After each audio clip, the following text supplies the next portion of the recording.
Anyone familiar with Bountiful knows Main Street here, not very long in terms of the number of blocks, but there is quite a bit of history, and today, well, now a big piece of it is gone.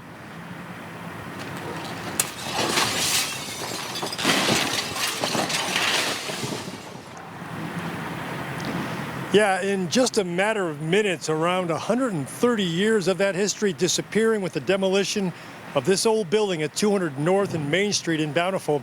It's the Jack Lewis Saloon and Hotel, and it was built somewhere between 1885 and 1890.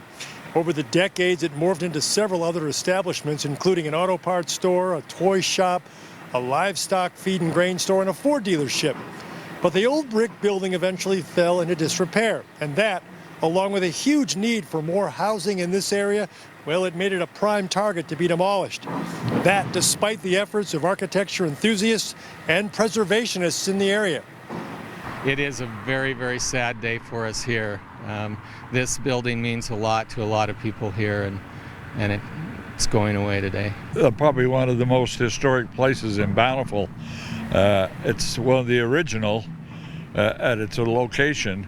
Built around 1885 to 1890. You know, and Tom Tolman's a guy who knows a thing or two about Bountiful history because he's seen a thing or two over the years. He operates the Bountiful History Museum and Learning Center, which ironically is right across the street from the building that's being torn down as we speak. Now, he's got more photos and more stories about the Jack Lewis Saloon and Hotel and the other establishments it morphed into. He's going to be doing that in a couple of weeks. He's going to gather some of the other old photos that he has. And he's got a Facebook page dedicated to all this. And there's going to be information on there about doing some tours, which you have to set up in advance now because of the pandemic. But you can access that, the Facebook page, by going to our website, fox13now.com. For now, we're live in Bountiful. Scott McCain, Fox 13 News, Utah.